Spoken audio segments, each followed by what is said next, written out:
ನಮಸ್ಕಾರ Karnataka. Welcome back. ಈ ಒಂದು ಧರ್ಮಸ್ಥಳ ಹತ್ಯಾಕಾಂಡ ಏನಿದೆ, ಒಂದಷ್ಟು ಜನರ ಧ್ವನಿ ಎತ್ತದವ್ರ ಮೇಲೆ ಎಫ್ಐಆರ್ಗಳನ್ನ ಮಾಡಿ ಅವರನ್ನ ಬಂಧಿಸಿ ಅವರನ್ನ ಜೈಲಿಗೆ ಕಳಿಸಿ ಮಾಧ್ಯಮಗಳನ್ನ ಇಟ್ಕೊಂಡು ಸರ್ಕಾರದ ಒಂದು ಭಾಗ ಮತ್ತೆ ವಿರೋಧ ಪಕ್ಷ ಒಂದಷ್ಟು ಕೊಲೆಗಾರರ ಜೊತೆನಲ್ಲಿ ಗುಡ್ಸ್ಕೊಂಡಂತ ಗಿಮಿಕ್ ಗಿರಾಕಿಗಳು ಈ ಎಂಟೈರ್ ಪ್ರಕರಣವನ್ನ ದಿಕ್ಕು ತಪ್ಪಿಸಕ್ಕೆ ಮಾಡಿರುವ ಷಡ್ಯಂತ್ರವನ್ನ ನಾವೆಲ್ಲ ಮಾನಿಟರ್ ಮಾಡ್ತಾ ಇದ್ದೀವಿ. ನಾವ್ಯಾರು ಕಾನೂನು ಗೊತ್ತಿಲ್ದವರೆಲ್ಲ, ದಡ್ರು ಅಲ್ಲ, ಬುದ್ಧಿ ಇಲ್ದವರು ಅಲ್ಲ. Definitely we are monitoring and we know ಈ ಕೇಸಲ್ಲಿ ಯಾರ್ಯಾರು ಆಟ ಆಡ್ತಾ ಇದ್ದಾರೆ ಅಂತ. ಒಂದಂತೂ ನಿಜ, ಅಲ್ಲಿ ಬಂದಿರೋದು 100% ಸತ್ಯ ಇಲ್ದಿರಬಹುದು, 90% ಸತ್ಯ ಇದ್ದೇ ಇದೆ. ಒಂದು 10% ಆ ಕಡೆ ಈ ಕಡೆ ಬೋಗಸು ಆಗಿರಬಹುದು. But taking prima facie that is, ಅಲ್ಲಿ ನಡೆದಿರುವ ಹತ್ಯಾಕಾಂಡವನ್ನ ತಗೊಂಡಾಗ I am sure this a fit case to be investigated ಅಂತ ಕೋರ್ಟ್ ಆದೇಶ ಮಾಡಿದಾಗ, ಎಫ್ಐಆರ್ ಮಾಡಿದಾಗ, ಸರ್ಕಾರ SIT ಸೆಟಪ್ ಮಾಡಿದಾಗ ಅದನ್ನ ದಿಕ್ಕು ತಪ್ಪಿಸಕ್ಕೆ ಖುದ್ದು ಸರ್ಕಾರದ ಒಂದು ಭಾಗ DCMO ಒಬ್ಬ ದಿನೇಶ್ ಗುಂಡೂರಾವ್, ಹೋಮ್ ಮಿನಿಸ್ಟ್ರು, ಜೊತೆಲಿ ಒಂದಷ್ಟು ಜನ MLAಗಳು ನಿಂತ್ಕೊಂಡಾಗ, ಜೊತೆಲಿ ವಿರೋಧ ಪಕ್ಷದ ನಾಯಕ, ವಿರೋಧ ಪಕ್ಷದಲ್ಲಿ ಒಂದಷ್ಟು ಜನ ನಿಂತ್ಕೊಂಡಾಗ ಈ ಕೇಸನ್ನ ದಿಕ್ಕು ತಪ್ಪಿಸಕ್ಕೆ ಸಾಕಷ್ಟು ಪ್ರಯತ್ನ ಬಿದ್ರು. ಕೊನೆಗೆ ನಮ್ಮಂತ ಧ್ವನಿ ಎತ್ತವ್ರನ್ನ ಒಂದಷ್ಟು ಜನ ಮೇಲೆ FIR ಮಾಡಿ ಅವ್ರನ್ನ ಜೈಲಿಗೆ ಕಳಿಸಿ FIRಗಳನ್ನ ಹಾಕಿ ಅದನ್ನೂ ಮಾಡಿದ್ರು. ಇನ್ಕ್ಲೂಡಿಂಗ್ ನನ್ನೂ ಸಹ ಅರೆಸ್ಟ್ ಮಾಡಿ ಬೇಲ್ ಕೊಟ್ಟು ಕಳಿಸೋದು. ಮತ್ತೆ ಬೆಳ್ತಂಗಡಿಲಿ ಒಂದು ಆಗಿದೆ. Will fight it, that's a different matter. ನಮ್ಮ ಪ್ರಶ್ನೆ ಏನಪ್ಪಾ ಅಂತಂದ್ರೆ, ಒಂದು ಸ್ಟ್ರಾಟಜಿಕಲಿ ಈಗ ಮಾತಾಡ್ತಾ ಹೋಗೋಣ. ಈ ಭೀಮನನ್ನ ಕರ್ಕೊಂಡ್ಬಂದು ಕಂಪ್ಲೇಂಟ್ ಕೊಡಿಸಿ, FIR ಮಾಡಿಸಿ, ಸ್ವಾಯಿಚ್ಛೆ ಹೇಳಿಕೆ ಕೊಡಿಸಿ, ಇಲ್ಲ ಈ ಕೇಸಲ್ಲಿ ಏನೋ ಇದೆ ಅಂತ ಪುಷ್ಟಿ ಕೊಟ್ಟಂತ ಅಡ್ವೊಕೇಟ್ ಟೀಮ್ ಎಲ್ಲೋದ್ರಿ?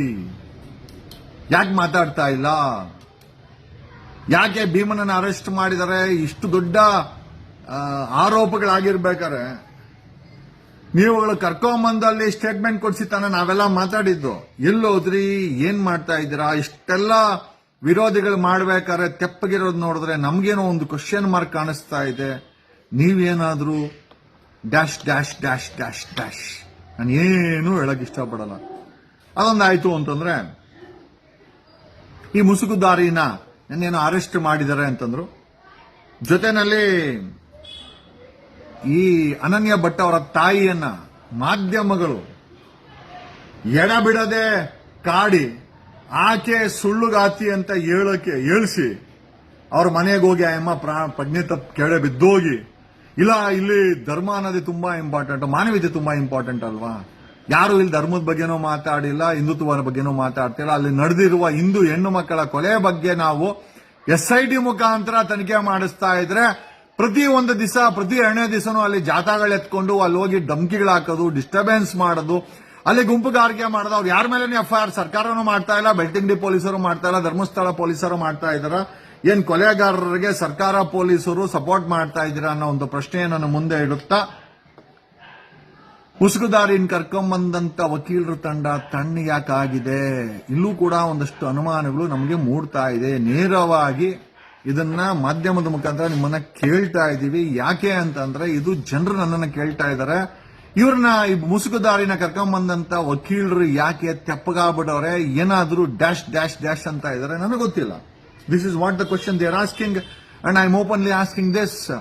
ನಾವೇನೂ ಮಾತಾಡ್ತಾ ಇಲ್ಲ. ಯಾಕೆ ಮೌನವಾಗಿದ್ದಾರೆ ಅವ್ರು? ಇದು ನಿಮ್ಮ ಮೌನ ಮುಸುಕುದಾರಿನ ಕರ್ಕೊಂಬ. ಯಾಕಂದ್ರೆ ಇಷ್ಟೆಲ್ಲ ವಿರೋಧಿಗಳು ಮಾಡ್ಬೇಕಾರೆ ನೀವು ಸುಮ್ಮನೆ ಇದ್ರೆ, ಸೊ SITಗಳನ್ನ ಫೈಟ್ ಮಾಡಿಸಿದ್ದು ಮುಸುಕುದಾರಿ ಅಡ್ವೊಕೇಟ್ ಅಂತೂ ಅಲ್ಲ, ಜನ ಮತ್ತೆ ನಾನು ಮೈನ್ ಆಗಿ ನಾನು ಲೀಡ್ ಮಾಡಿ ಮಾಡಿಸಿದ್ದು. ಈಗ ಜನ ನನಗೆ ಕೇಳ್ತಾ ಇದಾರೆ, ಏನು ಜಗದೀಶ್ ಅವರೇ ಮುಸುಕುದಾರಿನ ಕರ್ಕೊಂಬಂದಂತ ವಕೀಲರ ತಂಡ ತೆಪ್ಪಗಾಗ್ಬಿಟ್ಟಿದ್ಯಲ್ಲ, ಏನ್ ಮಾಡ್ಬೇಕಾಯ್ತು ಅಂತ ನಾನು ಕೇಳಿದೆ.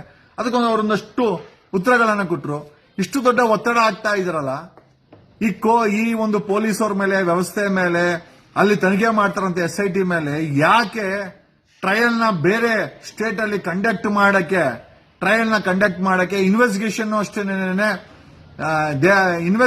ಅಷ್ಟೇನೆ ಸರ್ಕಾರ ದಿಕ್ಕು ತಪ್ಪಿಸ್ತಾ ಇದೆಯಲ್ಲ, ಸರ್ಕಾರದಲ್ಲಿರೋ ದಿಕ್ಕು ತಪ್ಪಿಸ್ತಾ ಇದ್ರಲ್ಲ, ವಿರೋಧ ಪಕ್ಷ ದಿಕ್ಕು ತಪ್ಪಿಸ್ತಾ ಇದ್ರಲ್ಲ. ಹಾಗಾಗಿ SIT ಅನ್ನ ಜವಾಬ್ದಾರಿಯನ್ನ ಹೈಕೋರ್ಟ್ ಯಾಕೆ ಮಾನಿಟರ್ ಮಾಡಬಾರ್ದು, ಹೈಕೋರ್ಟ್ಗೆ ಯಾಕೆ ನ್ಯೂಟ್ರಲ್ ಆಗಿ ಹಸ್ತಾಂತರ ಯಾಕೆ ಮಾಡಬಾರ್ದು, ಮತ್ತೆ ಅದೇ ಹೈಕೋರ್ಟ್ ಅಲ್ಲೋ ಸುಪ್ರೀಂ ಕೋರ್ಟ್ ಅಲ್ಲೋ ಈ ಒಂದು ತನಿಖೆಯ ಕೋರ್ಟಿನ ಜುಡಿಕ್ಷನ್ ಬೆಳ್ತಂಗಡಿಲಿ ಏನಿದೆ, ಆ ಬೆಳ್ತಂಗಡಿಯಿಂದ ಬೇರೆ ಡಿಸ್ಟಿಕ್ಗೋ ಅಥವಾ ಬೆಂಗಳೂರಿಗೋ ಡಿಸ್ಟಿಕ್ ಅಥವಾ ಬೇರೆ ಕೇರಳ ಸ್ಟೇಟ್ಗೋ ಗೋವಾ ಸ್ಟೇಟ್ಗೋ ಈ ಒಂದು ಸುಪ್ರೀಂ ಕೋರ್ಟ್ ಪಿಟಿಷನ್ ಹಾಕಿ ಈ ಒಂದು ಟ್ರಯಲ್ ನ ಯಾಕೆ ಸ್ಟೇಟ್ ಇಂದ ಹೊರಗಡೆ ಮಾಡಿ ಈ ಒಂದು ಪ್ರಕರಣಕ್ಕೆ ನ್ಯಾಯ ಸಿಗ್ಲಿಕ್ಕೆ ಪ್ರಾಮಾಣಿಕ ಪ್ರಯತ್ನ ಯಾಕೆ ಅವರ ವಕೀಲರು ಮಾಡ್ತಾ ಇಲ್ಲ? ಇಷ್ಟೆಲ್ಲ ಆರೋಪಗಳನ್ನ ಮಾಡಿ ಅನನ್ಯ ಭಟ್ ಅವರ ತಾಯಿಯನ್ನ ಹುಚ್ಚಿ ಅಂತ ಪ್ರೂವ್ ಮಾಡಕ್ ಹೋಗ್ತಾ ಇದ್ದಾರೆ, ಧರ್ಮ ವಿರೋಧಿ ಅಂತ ಪ್ರೂವ್ ಮಾಡಕ್ ಹೋಗ್ತಾ ಇದ್ದಾರೆ, ಪ್ರಜ್ಞೆ ತಪ್ಪಿ ಕೆಳಗಡೆ ಬಿದ್ರು ಆ ಅಮ್ಮನ ಕಾಡ್ತಾ ಇದ್ದಾರೆ. ಆ ಅಮ್ಮ ವಯಸ್ಸಾಗಿರೋ ವಯಸ್ಸಲ್ಲಿ ಪಾಪ ವಯಸ್ಸಿನ ಪ್ರಭಾವದಿಂದ ಒತ್ತಡಕ್ಕೆ ಮಾಡಿದ ಏನೋ ಅವ್ರ ಕೈಯಲ್ಲಿ ಹುಚ್ಚುಚ್ಚು ಕಮೆಂಟ್ಗಳನ್ನ ಕುಡಿಸ್ಕೊಂಡು ಪಾಪ ಆಯಮ್ಮನ ಸ್ಟೇಟ್ಮೆಂಟ್ಗಳನ್ನ ಅದನ್ನ ಪ್ರಸಾರ ಮಾಡಿ ಜನರಿಗೆ ಕನ್ಫ್ಯೂಷನ್ ಕ್ರಿಯೇಟ್ ಮಾಡಿ ಆಯಮ್ಮನ ವಿಲನ್ ಮಾಡಿ ಕೊಲೆಗಾರನ ಪ್ರೊಟೆಕ್ಟ್ ಮಾಡಕ್ಕೆ ಹೊರಟಿರುವಂತ ಒಂದು ಮಾಧ್ಯಮದ ಒಂದು ಗುಂಪಿನ ಬಗ್ಗೆ 1500 ಕೋಟಿ ಪೇಮೆಂಟ್ ಆಗಿದೆ ಅಂತ ನಮ್ಮ ಕಿವಿಗೆ ಬೀಳ್ತಾ ಇದೆ. ಮಾಧ್ಯಮದ ಒಂದು ಗುಂಪಿಗೆ 1500 ಕೋಟಿ ಕೊಲೆಗಾರರಿಂದ ಪೇಮೆಂಟ್ ಆಗಿದೆ ಅಂತೆ. Question mark. ನಿಜವೇ? ಕೇಳ್ತಾ ಇದ್ದೀವಿ. We are just asking. ಮುಸುಕುದಾರಿ ಕಡೆಯವರಿಗೆ ಸುಮ್ಮನೆ ಇರಕ್ಕೆ ಯಾರಿಗೆ ಅಂತ 500 ಕೋಟಿ ಪೇಮೆಂಟ್ ಆಗಿದೆ ಅಂತ question mark. Question mark. We are asking this. ಜನ ಮಾತಾಡ್ತಾ ಇದ್ದಾರೆ, ಒಂದಷ್ಟು ಇಂಟೆಲಿಜೆನ್ಸ್ ಇನ್ಫಾರ್ಮೇಶನ್ ಇದನ್ನೆಲ್ಲ ಬರ್ತಾ ಇದೆ. ಪ್ರತಿ ಬಾರಿ ಪ್ರತಿ ದಿನ ಪ್ರತಿ 2 ದಿವಸಕ್ಕೊಮ್ಮೆ ಅಲ್ಲಿ 500,000 ಜನ ಹೋಗ್ತಾ ಇರುವಂತ ಲೀಡರ್ಗಳಿಗೆ ಪೇಮೆಂಟ್ ಆಗಿದೆ ಅಂತನೂ ಮಾಹಿತಿ ಇದೆ. 106 ಕೋಟಿ ಪೇಮೆಂಟ್ ಆಗಿದೆ. ಮತ್ತೆ ಇದಕ್ಕೊಂದು ಎಕ್ಸ್ಪ್ಲನೇಷನ್ ಕೊಡ್ತೀನಿ. ಬೆಲೆ ಏರಿಕೆ ಇದೆ, ನಿರುದ್ಯೋಗ ಇದೆ, ಸ್ಕೂಲ್ ಬೆಲೆ ಜಾಸ್ತಿ ಆಗಿದೆ, ಬಾಡಿಗೆ ಬೆಲೆ ಜಾಸ್ತಿ ಆಗಿದೆ, ನೀರಿನ ಬೆಲೆ ಜಾಸ್ತಿ ಇದೆ, ಎಲೆಕ್ಟ್ರಿಸಿಟಿ ಬೆಲೆ ಜಾಸ್ತಿ ಆಗಿದೆ, ರೈತರು ಸತ್ತೋಗಿದ್ದಾರೆ, ಕೆಲಸ ಸಿಗ್ತಾ ಇಲ್ಲ, ಮೆಟ್ರೋ ಬೆಲೆ ಜಾಸ್ತಿ, ಬಸ್ ಬೆಲೆ ಜಾಸ್ತಿ, ಪೆಟ್ರೋಲ್ ಬೆಲೆ ಜಾಸ್ತಿ, ಡೀಸೆಲ್ ಬೆಲೆ ಜಾಸ್ತಿ, ಎಲೆಕ್ಟ್ರಿಸಿಟಿ ಬಿಲ್ ಜಾಸ್ತಿ, ಗ್ಯಾಸ್ ಬೆಲೆ ಜಾಸ್ತಿ, ಹಾಲಿನ ಬೆಲೆ ಜಾಸ್ತಿ, ನೀರಿನ ಬೆಲೆ ಜಾಸ್ತಿ ಆದ್ರೂ ಪ್ರೊಟೆಸ್ಟ್ ಮಾಡಿ ಬೀದಿಗೆ ಬರೆದಂತ ಈ ವೇಷಧಾರಿಗಳು ಧರ್ಮಸ್ಥಳದಲ್ಲಿ ಕೊಲೆಗಾರನ ಬಚಾವ್ ಮಾಡಕ್ಕೆ ಪೇಮೆಂಟ್ ತಗೊಂಡು ಅಲ್ಲಿ ಬಂದು ಪ್ರೊಟೆಸ್ಟ್ ಮಾಡ್ತಾ ಇದ್ದಾರೆ ಅಂತ ಒಂದು ಸಮಾಜದಲ್ಲಿ ಮಾತಾಡ್ತಾರ ಮಾತನ್ನ ನಿಮ್ಮನ್ನ ಕ್ವಶನ್ ಮಾರ್ಕ್ ಅಲ್ಲಿ ನಿಮ್ಮನ್ನ ಕೇಳ್ತಾ ಇದ್ದೀನಿ. Is it true that payments are been made to conduct ಜಾಥಾಗಳನ್ನ ಮಾಡ್ಲಿಕ್ಕೆ ಪೇಮೆಂಟ್ಗಳನ್ನ ಕೊಲೆಗಾರರು ಮಾಡ್ತಾ ಇದ್ದಾರೆ? 106 ಕೋಟಿ ಪೇಮೆಂಟ್ ಆಗ್ತಾ ಇದೆ. ಮುಸುಕುದಾರಿ ಕಡೆಯವರಿಗೆ 500 ಕೋಟಿ ಆಗಿದೆ, ಮಾಧ್ಯಮದವರಿಗೆ 1500 ಕೋಟಿ ಆಗಿದೆ, ಸರ್ಕಾರದಲ್ಲಿರೋರಿಗೆ 106 ಕೋಟಿ ಪೇಮೆಂಟ್ ಆಗ್ತಾ ಇದೆ, 1000 ಕೋಟಿ ಪೇಮೆಂಟ್ ಆಗ್ತಾ ಇದೆ.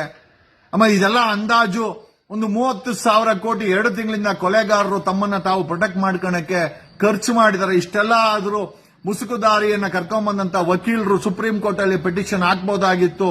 ಈ ಒಂದು ಟ್ರಯಲ್ ನ ಅಲ್ಲಿ ಧರ್ಮಸ್ಥಳ ಜುಡಿಕ್ಷನ್ ಅಲ್ಲಿ ಕಂಡಕ್ಟ್ ಮಾಡೋ ಬದಲು ಸ್ಟೇಟ್ ಇಂದ ಹೊರಗಡೆ ಟ್ರಯಲ್ ನ ಕಂಡಕ್ಟ್ ಮಾಡಬಹುದಾಗಿತ್ತು. SIT ನ ಮಾನಿಟರ್ ಮಾಡಕ್ಕೆ ಹೈಕೋರ್ಟ್ ಅಥವಾ ಸುಪ್ರೀಂ ಕೋರ್ಟ್ ಜಡ್ಜ್ ಅನ್ನ ಅಪಾಯಿಂಟ್ ಮಾಡಿಸಬಹುದಾಗಿತ್ತು. ಪಾರದರ್ಶಕವಾಗಿ ಇದುವರೆಗೂ SIT ಯಾವುದೇ ರಿಪೋರ್ಟ್ ಅನ್ನ ಕೊಟ್ಟಿಲ್ಲ. ಪ್ರತಿದಿನ ರಿಪೋರ್ಟ್ ಅನ್ನ ವರದಿಯನ್ನ ಒಬ್ಬ ರಿಟೈರ್ಡ್ ಹೈಕೋರ್ಟ್ ಅಥವಾ ಸುಪ್ರೀಂ ಕೋರ್ಟ್ ಜಡ್ಜ್ ಅನ್ನ ಅಪಾಯಿಂಟ್ ಮಾಡಿಸಿ ತೆಗೆದುಕೊಳ್ಬಹುದಾಗಿತ್ತು. ತನಿಖಾ ವರದಿಯಲ್ಲಿ SIT ಎವಿಡೆನ್ಸ್ ಗಳನ್ನ ಡೆಸ್ಟ್ರಾಯ್ ಮಾಡಾಕಿದೆ. ನೀವು ಕೇಳಬಹುದು SIT ನ ಅಪಾಯಿಂಟ್ ಮಾಡಿದ್ದು ತನಿಖೆ ಮಾಡಕ್ಕಲ್ವಾ, ನೀವೇನು ಹಂಗಳ್ತಾ ಇದ್ದೀರಂತ. ಈಗ SIT ಅವರು 15-20 ವರ್ಷಕ್ಕೆ ಹಿಂದೆ ಊತಿರುವಂತ ಎಣಗಳನ್ನ ಹೊರತೆಗೆಯಲು ಸೂಕ್ಷ್ಮವಾದಂತ ಎಕ್ಸ್ಪರ್ಟೈಸ್ ಮೆಕ್ಯಾನಿಸಮ್ ಮತ್ತೆ ಟೆಕ್ನಾಲಜಿನ ಬಳಸಬೇಕಾಗಿತ್ತು. ಅವ್ರು ಬಳಸ್ತಾ ಇರೋದು JCBಗಳನ್ನ, ಪೋಕ್ಲೇನ್ಗಳನ್ನ. ಅಲ್ಲಿ ಆ ಪೋಕ್ಲೇನಿಂದ ಇರೋ ಬರ ಎಲ್ಲಾ ಅವಶೇಷಗಳನ್ನ JCB ಬಳಸಿ ಸರ್ವನಾಶ ಮಾಡಿರೋ SIT ಮುಖ್ಯಸ್ಥ ನೀವು CBIಗೆ ಹೋಗ್ಬೇಕು ಅಂತಿದ್ದೀರಾ? ಖಂಡಿತವಾಗಿ ಯೂನಿಫಾರ್ಮ್ ಬಿಚ್ಚಾಕ್ಸ್ಕೊಂತೀರಾ? ಆಮೇಲೆ SIT ಪಾರದರ್ಶಕತೆ ಅಲ್ಲ. SIT ಒಂದು ರಿಪೋರ್ಟ್ ಅನ್ನ ಸಾರ್ವಜನಿಕ ವಲಯದಲ್ಲಿ ಇಟ್ಟಿಲ್ಲ. ಸರ್ಕಾರಕ್ಕೆ ಯಾರನ್ನೋ ಪ್ರೊಟೆಕ್ಟ್ ಮಾಡೋ ರೀತಿಯಲ್ಲಿ ರಿಪೋರ್ಟ್ ಅನ್ನ ಕೊಟ್ಟು ಅಲ್ಲಿ JCBಗಳನ್ನ, ಪೋಕ್ಲೇನ್ಗಳನ್ನ, ಟೆಕ್ನಾಲಜಿಯನ್ನ ಬಳಸದೆ JCBಗಳನ್ನ ಬಳಸಿ ಅಲ್ಲಿದ್ದಂತ ಪಳೆ ಉಳಿಕೆಗಳನ್ನ ನಾಶ ಮಾಡಿರುವಂತ ಆರೋಪ. ಈ ಐಡಿಯಾ ಕೊಟ್ಟಿದ್ದು SID ಮೊಹಂತಿ ಅವರಿಗೆ. ಯಾರು ನಿಮ್ಮಲ್ಲಿರುವಂತ 20 ಜನರ ರೋಲ್ಸ್ ಅಂಡ್ ರೆಸ್ಪಾನ್ಸಿಬಿಲಿಟಿನ ಯಾಕೆ ಹೇಳಿಲ್ಲ? ಅಲ್ಲಿರುವಂತ ಅಧಿಕಾರಿಗಳ ಬ್ಯಾಕ್ ಗ್ರೌಂಡ್ ಅನ್ನ ಸಾರ್ವಜನಿಕ ವಲಯದಲ್ಲಿ ಯಾಕೆ ಡಿಸ್ಪ್ಲೇ ಮಾಡಿಲ್ಲ? ಇಲ್ಲಿವರೆಗೂ ಒಂದು ಪ್ರೆಸ್ ಮೀಟ್ ಕಂಡಕ್ಟ್ ಮಾಡಿಲ್ಲ. ನಿಮ್ಮ ಮನೆ ಅನುಮಾನ ಯಾಕೆ ಬೀಳಬಾರ್ದು? ನಿಮಗೂ ಕೂಡ ಪೇಮೆಂಟ್ಗಳಾಗಿದೆಯಾ ಅನ್ನೋ ಕ್ವಶನ್ ಮಾರ್ಕ್ ಅನ್ನ ಮತ್ತೆ ನಿಮ್ಮುಂದೆನೆ ಇಡುತ್ತಾ ಈ SIT ಪಾರದರ್ಶಕವಾಗಿಲ್ಲ. ಈ SIT ಅಪಾಯಿಂಟ್ ಮಾಡಿರೋರು roles and responsibilities public domain ಅಲ್ಲಿ ಡಿಸ್ಪ್ಲೇ ಆಗಿಲ್ಲ. ಈ SIT ಇಲ್ಲಿವರೆಗೂ ಏನ್ ತನಿಖೆ ಮಾಡಿದೆ ಅಂತ ಅಲ್ಲಿನ ಕೋರ್ಟ್ಗೂ ಕೊಟ್ಟಿಲ್ಲ, ಸರ್ಕಾರ ಕೊಟ್ಟಿದ್ರೆ ಅದು ಪಾರದರ್ಶಕವಾಗಿಲ್ಲ, ಸಾರ್ವಜನಿಕರಿಗೆ ಗೊತ್ತೇ ಇಲ್ಲ. ಇಷ್ಟೆಲ್ಲ ಆದ್ರೂ ಕೂಡ ಅಲ್ಲಿ ಏನೂ ಇಲ್ಲ ಅಂತ ಮಾಧ್ಯಮದ ಒಂದು ಗುಂಪು 1500 ಕೋಟಿ ಪೇಮೆಂಟ್ ಇಸ್ಕೊಂಡು ಹುಚ್ಚು ಪ್ರಚಾರ ಮಾಡ್ತಾ ಇದೆ ಅಂತ ಆರೋಪ ಮಾಡ್ತಾ ಇದ್ರೆ ಇದರ ತನಿಖೆನ ಯಾರು ಮಾಡಬೇಕು ಅಂತ ನಮ್ಮಲ್ಲೇ ಪ್ರಶ್ನೆ ಮೂಡ್ತಾ ಇದೆ. SIT ಮೇಲೇನೂ ಆರೋಪ ಇದೆ, ಭೀಮನ್ನ ಕರ್ಕೊಂಡ್ಬಂದವ್ರ ಮೇಲೆ 500 ಕೋಟಿ ಆರೋಪ ಇದೆ. I don't know, this is what is going on. ನಮ್ಮ ಮೇಲೆ ಸುಳ್ಳು ಕೇಸ್ ಹಾಕಿ ಜೈಲಿಗೆ ಹೋಗಿ ಬಂದೋ ಬಶೋದ್ಗೆ ಇಷ್ಟು ದೊಡ್ಡ ಡೆವಲಪ್ಮೆಂಟ್ ಆಗಿದೆ. ಸಾರ್ವಜನಿಕ ವಲಯದಲ್ಲಿ 500 ಕೋಟಿ ಅವ್ರಿಗೆ, 1500 ಕೋಟಿ ಒಂದು ಗುಂಪಿನ ಮಾಧ್ಯಮದವರಿಗೆ ಸುಳ್ಳು ಅನ್ನ ಹರಡಿಸಲು ಪ್ರತಿದಿನ ಅಲ್ಲಿ ಪ್ರೊಟೆಸ್ಟ್ ಮಾಡಲು ಅವ್ರಿಗೂ ಪೇಮೆಂಟ್ ಆಗ್ತಾ ಇದೆ. ಆಮೇಲೆ ಸರ್ಕಾರದಲ್ಲಿರೋ MLA ಮಿನಿಸ್ಟರ್ಗಳಿಗೂ ಕೂಡ ಸಾವಿರಾರು ಕೋಟಿ ರೂಪಾಯಿ ಪೇಮೆಂಟ್ ಆಗಿದೆ. ಎಲೆಕ್ಷನ್ಗಳಿಗೆ ಫಂಡಿಂಗ್ ಕೊಟ್ಟು ಮಾಡ್ತೀವಿ ಅಂತೇಳಿ ಕೊಲೆಗಾರರು ಭರವಸೆಗಳನ್ನ ಕೊಟ್ಟಿದ್ದಾರೆ, ಕಮಿಟ್ಮೆಂಟ್ಗಳು ತಾಳಿದ್ದಾರೆ ಅಂತ ಆರೋಪಗಳು ಬರ್ತಾ ಇದೆ. ಅದಕ್ಕೋಸ್ಕರನೇ ಸುಜಾತಾ ಭಟ್ಟನ್ನ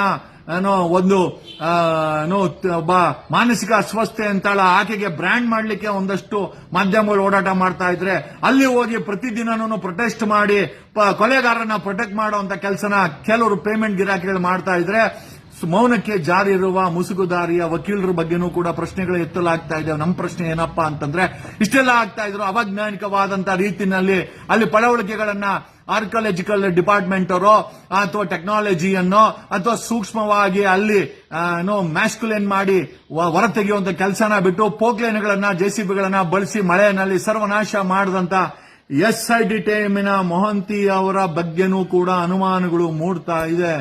ಜೊತೆಯಲ್ಲಿ ನಮ್ಮಂತ ಪ್ರಶ್ನೆ ಮಾಡೋರ ಮೇಲೆ FIR ಗಳನ್ನ ದಾಖಲಿಸಿ ನಮ್ಮ ಮೇಲೆ ಒತ್ತಡ ಕಾನೂನು ರೀತಿಯಲ್ಲಿ ಏರ್ತಾ ಇದೆ ಸರ್ಕಾರ, ಪೊಲೀಸರು ಅಂತೂ ಕೂಡ. ಈಗ ಒಂದು ರಿಪೋರ್ಟ್ ಇದೆ, ಅಲ್ಟಿಮೇಟ್ ಆಗಿ 30,000 ಕೋಟಿ ವೆಚ್ಚವನ್ನ ಖರ್ಚು ಮಾಡಿದರೆ ಕೊಲೆಗಾರರು ತಮ್ಮನ್ನ ಪ್ರೊಟೆಕ್ಟ್ ಮಾಡಿಕೊಳ್ಳಲು ಸರ್ಕಾರವನ್ನ ಬಳಸ್ತಾ ಇದ್ದಾರೆ, ವ್ಯವಸ್ಥೆಯನ್ನ ಬಳಸ್ತಾ ಇದ್ದಾರೆ, ಪೊಲೀಸರನ್ನ ಬಳಸ್ತಾ ಇದ್ದಾರೆ. ರಾಜ್ಯ ಸರ್ಕಾರದ ಕಾಂಗ್ರೆಸ್ಸಿನ ಒಂದು ಗುಂಪಿಗೆ ದೊಡ್ಡ ಮಟ್ಟದ ಪೇಮೆಂಟ್ಗಳಾಗ್ತಾ ಇದೆ. ಅವರೆಲ್ಲ ಖುಷಿಯಾಗಿ FIR ಗಳು ಮಾಡ್ರೋ, SITನ ಮುಚ್ಚಾಕ್ರೋ, ಮಾಧ್ಯಮದವ್ರಿಗೊಂದು ದೊಡ್ಡ ಮಟ್ಟದ ಒಂದು ಗುಂಪಿಗೆ ಪೇಮೆಂಟ್ಗಳಾಗಿದೆ. ಅವರು ಕೂಡ ದುಡ್ಡು ಇಸ್ಕೊಂಡು ಸುಳ್ಳು ಸುದ್ದಿಗಳನ್ನ ಹರಡಿಸ್ತಾ ಇದಾರಂತೆ. ಇದು ಎಂಟೈರ್ ಇನ್ವೆಸ್ಟಿಗೇಷನ್ ಮಾನಿಟರ್ ಮಾಡಬೇಕು ಅಂದ್ರೆ ಸುಪ್ರೀಂ ಕೋರ್ಟ್ ಅಖಾಡಕ್ಕೆ ಹೋಗಬೇಕಾಗಿದೆ. ಜುಡಿಷಿಯನ್ನ ಬದಲಿಸಬೇಕಾದಂತ ಪರಿಸ್ಥಿತಿ ನಿರ್ಮಾಣ ಆಗಿದೆ. And it has the matter that ಈ ಬೆಳ್ತಂಗಡಿಯಲ್ಲಿ ನಡೀತಾ ಇರುವಂತಹ ಟ್ರಯಲ್ ಅನ್ನ ಬೇರೆ ಸ್ಟೇಟ್ಗೆ ವರ್ಗಾಯಿಸಬೇಕಾದಂತ ಅವಶ್ಯಕತೆ ಇದೆ. ನಾನಿವತ್ತು ವಕೀಲರ ಗುಂಪು ಜೊತೆ ಮಾತಾಡಿದ್ದೀನಿ. I am sure the matter will be taken before a Supreme Court, to change the jurisdiction as well as the High Court or Supreme Court should monitor with a required Supreme Court judge the investigation and day-to-day basis. ಈ ಒಂದು report ಅನ್ನ ಜನಗಳ ಮುಂದೆ ತರುವಂತ ಅವಶ್ಯಕತೆ ಇದೆ. SIT ಅವರು ಸರ್ವನಾಶ ಮಾಡಿರೋ ಯಾರು ಐಡಿಯಾ ಕೊಟ್ಟಿದ್ದು ಮೊಹಂತಿ ಅವರನ್ನ ಒಂದು ಡಿರೆಕ್ಷನ್ ಆಫ್ ಡ್ಯೂಟೀಸ್, ಕರ್ತವ್ಯ ಲೋಪ ಮತ್ತೆ ಒತ್ತಡಕ್ಕೆ ಮಣಿದು ಪಾರದರ್ಶಕತೆ ಮೇಂಟೈನ್ ಮಾಡದಿರುವಂತ ಆರೋಪದ ಮೇಲೆ ಅವ್ರ ಮೇಲೂ ಸಹ FIR ಮಾಡಬೇಕಾದಂತ ಪರಿಸ್ಥಿತಿ ಈಗ ಬಂದು ನಿಂತಿದೆ ಅಂತ ಈ ಮೂಲಕ ಹೇಳುತ್ತಾ, I am sure picture Abhi ಬಾಕಿ ಹೈ, ಪಿಕ್ಚರ್ ಬಾಕಿ ಇದೆ. ಸರ್ಕಾರ ಅನ್ಕೊಂಡಿರ್ಬೋದು, DK ಶಿವಕುಮಾರ್ ಹೇಳ್ಬೋದು ಡಬ್ಬಾ ಅಂತ. ಆ ಡಬ್ಬದಲ್ಲಿ ಒಂದು ಸೌಂಡ್ ಇದೆ. ಆ ಡಬ್ಬದಲ್ಲಿ ಸೌಂಡ್ ಏನ್ ಮಾಡ್ತಾ ಇದೆ ಅದನ್ನ ತಿಳ್ಕೊಳ್ಳೋ ಅಂತ ಅವಶ್ಯಕತೆ, ಅದನ್ನ ಎಸ್ಟಾಬ್ಲಿಷ್ ಮಾಡಬೇಕಾಗಿರೋದು ಒಂದು ಪ್ರೊಫೆಷನಲ್ ಟೀಮ್ ಅಂತ ನಮಗೆ ಗೊತ್ತಾಗಿದೆ. ನಮ್ಗೆ ಎರಡೂ ಸರ್ಕಾರದ ಮೇಲೆ ನಂಬಿಕೆ ಇಲ್ಲ. ಒಂದು ಮೇಲೆ ಬಿಜೆಪಿ ಸರ್ಕಾರ ಇದೆ, ಇಲ್ಲಿ ಕಾಂಗ್ರೆಸ್ ಸರ್ಕಾರ ಇದೆ. We want a neutral investigation team to get it investigated. SIT ದಿಕ್ಕು ತಪ್ಪಿದೆ. SIT ಅಲ್ಲಿರುವಂತಹ ಪಳೆವಳಿಕೆಗಳನ್ನ ಸರ್ವನಾಶ ಮಾಡಲಿಕ್ಕೆ JCB ಪೊಕ್ಲೇನ್ ಅನ್ನ ಬಳಸಿದೆ, ಮುಸ್ಕುದಾರಿಯನ್ನ ಅರೆಸ್ಟ್ ಮಾಡಿಸಿದೆ. ಅನನ್ಯ ಭಟ್ ಅವ್ರ ತಾಯಿ ಸುಜಾತಾ ಭಟ್ಗೆ ಹುಚ್ಚರ ಪಟ್ಟವನ್ನ ಮಾಧ್ಯಮಗಳು ಕಟ್ಟಿದೆ. ಅಲ್ಲಿ ಹೋಗ್ತಾ ಇರುವಂತ ಪ್ರೊಟೆಸ್ಟ್ ಮಾಡಬೇಕಾದ ಹೋದಂತ ಪೇಮೆಂಟ್ ಗಿರಾಕಿಲಿ ಎಲ್ಲರೂ ಅಂತಲ್ಲ ಸಾಕಷ್ಟು ಜನಕ್ಕೆ ಪೇಮೆಂಟ್ ಆಗಿದೆ ಅಂತ ಕೂಡ ವರದಿ ಇದೆ. ಇದ್ರ ಬಗ್ಗೆನೂ ತನಿಖೆ ಆಗಬೇಕಾಗಿದೆ. ಮುಸ್ಕುದಾರಿನ ಕರ್ಕೊಂಡ್ಬಂದವ್ರಿಗೂ ಕೂಡ ದಿಕ್ಕು ತಪ್ಪಿದ್ದಾರೆ ಅವರ ಅಡ್ವೊಕೇಟ್ಗಳು. ಏನೋ ಒಂದು ಆರೋಪಗಳಿದೆ. ಇದನ್ನೆಲ್ಲದನ್ನು ತನಿಖೆ ಮಾಡೋರು ಯಾರು? Who is going to investigate it? So we have to appeal this matter before supreme court of India ಅಥವಾ ಹೈಕೋರ್ಟ್ ಆಫ್ ಸುಪ್ರೀಂ ಕೋರ್ಟ್ಗೂ ನೋಡಬೇಕಾಗಿದೆ. ಕಾರಣ ಯಾಕೆ ಅಂತಂದ್ರೆ ಇದು ಕಿಂಚಿತ್ತೂ ಕೂಡ ಪಾರದರ್ಶಕತೆ ಇಲ್ಲದೆ SIT ಈ ಒಂದು ತನಿಖಾ ವರದಿಯನ್ನ ಮುಚ್ಚಿಟ್ಟಿರೋದು ನೋಡಿದ್ರೆ SIT ಅವರೇ ಡೀಲ್ ಆಗ್ಬಿಟ್ಟಿದಾರ ಅನ್ನೋ ಅನುಮಾನ ಕೂಡ ಮೂಡ್ತಾ ಇದೆ. ಅಲ್ಲಿರುವ SIT ನಲ್ಲಿ ಎಷ್ಟು ಜನ ಇದ್ದಾರೆ, ಯಾವ್ಯಾವ ರ್ಯಾಂಕು, ಅವರ ರೆಸ್ಪಾನ್ಸಿಬಿಲಿಟೀಸ್ ಏನು, ರೋಲ್ಸ್ ಏನು, ಅವರ ಪಾತ್ರ